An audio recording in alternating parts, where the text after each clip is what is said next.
Hello and welcome to Matt's Casual Cooking.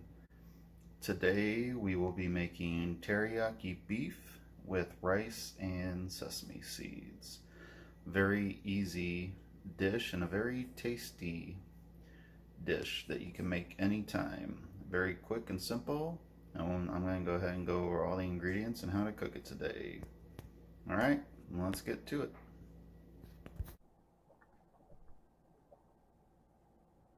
Alright, so we're going to go ahead and go over all the ingredients you're going to need today.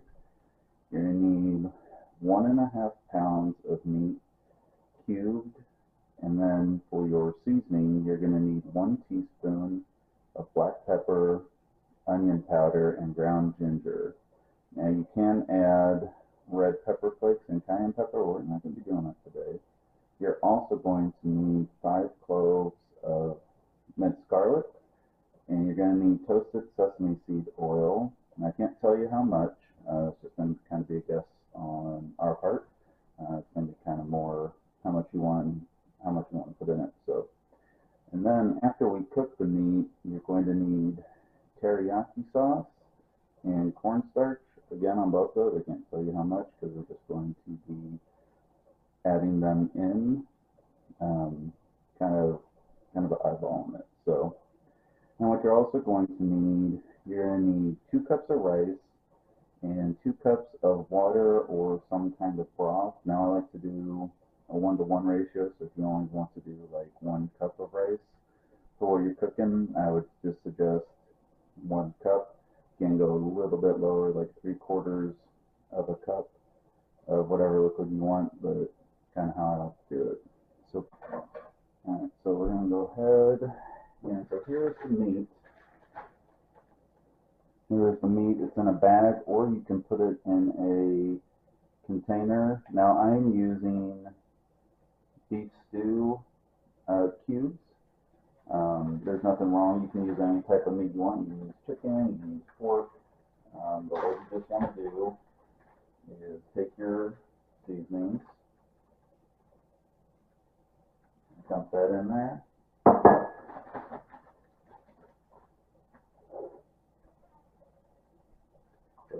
Garlic, now the garlic is kind of sticky if you do press it, so you want to you can't use your finger, but you will definitely want to wash it afterwards. So now for the sesame seed oil, what you want to do is you just want to make sure you get a nice coat over it. And just kind of pour it in there. And when you think you've had enough, now take it off. And then what you want to do, and when you seal the bag, kind of push some of the extra air out. This is going to help us in our next step. As much air as you get out and just kind of seal it.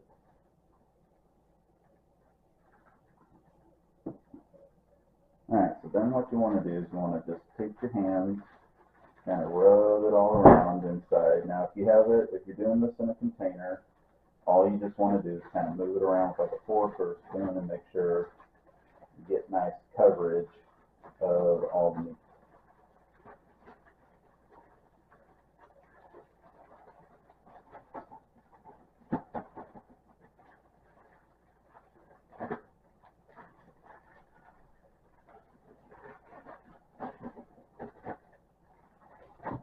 Alright, I think we've got pretty good coverage. Now you can add a little bit more oil in if you like. I wouldn't necessarily go overboard with it. But once you think you have a pretty good coating of it, what we're going to do is we're actually going to cook this now. Now, for your cooking of it, you're going to want a non-stick pan because the step after we take it off the heat, we're going to be adding the teriyaki sauce.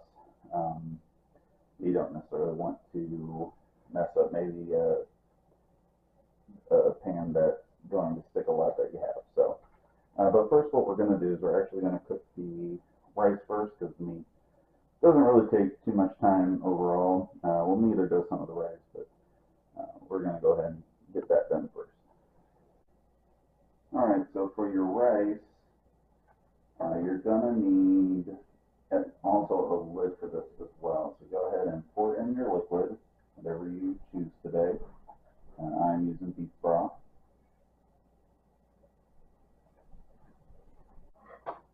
Alright, so for the rice, go ahead and turn your stove up to high.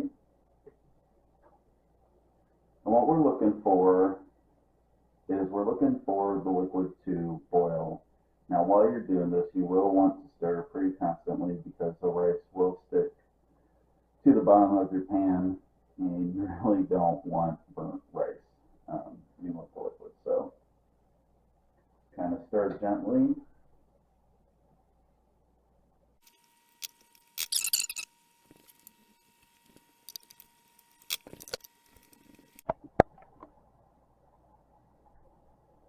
Now there are little bubbles starting to form.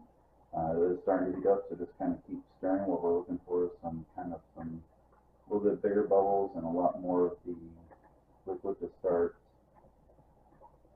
bubbling, and actually it can go pretty fast. So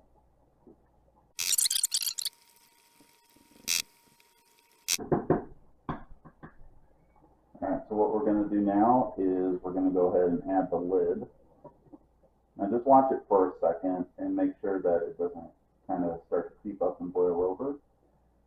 So what we're looking for now is we're just looking for the rice really to start coming through and the liquid to be kind of absorbed into the rice and a lot of it going away.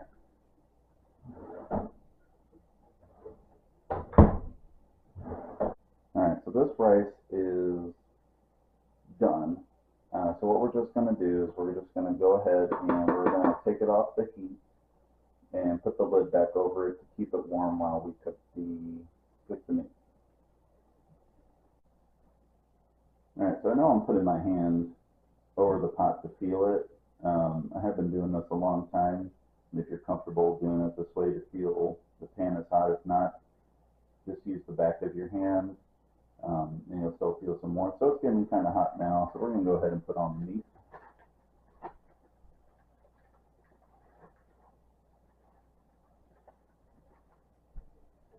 Now, if you needed to add some more sesame seed oil at this point, you can as well if you think you need it a little bit more. So, but if not, I mean, go ahead and just start cooking.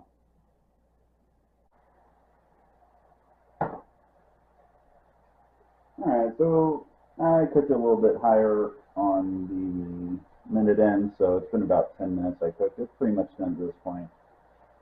So now what we're going to do is I'm going to take it off the heat, and I'm going to show you the next step. And you want to kind of do it while it's still warm. This kind of helps get some of the teriyaki flavoring in there, and we're going to go over it. So, alright, you take your meat, put it something that's off the heat, and then go ahead and just kind of pour your teriyaki sauce over the meat, kind of as much as you want. Now I have a 10-ounce bottle. Last time I did this, I used about 3/4 of it. If you want a little bit more, fine. If not, I mean, hey, it's your recipe. So what you want to do now is just kind of take it and kind of swoosh it around a little bit, kind of get everything nice and covered, and let it sit there in there. So now this part I'm going to tell you is completely optional. We're going to use some cornstarch, and I'm using half teaspoons in it. So what we're going to do is we're going to kind of create a little gap in the middle for it. Now the cornstarch is going to help your teriyaki thicken up a little bit, and use about 5 half teaspoons, and I have a little bit up there, which is fine. Now what you want to do is just kind of take a whisk and kind of whisk it in to the sauce. Now you can use more, you can use a little less if you want to, but while it's hot too, the cornstarch will help kind of thicken it up just a little bit.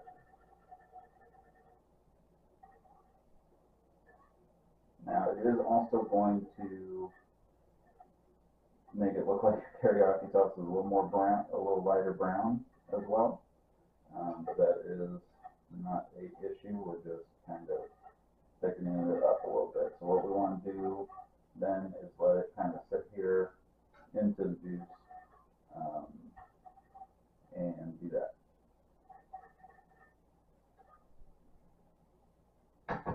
So once you're pretty sure you're done, just give it another whisk with your spoon. Kind of get everything nice and coated.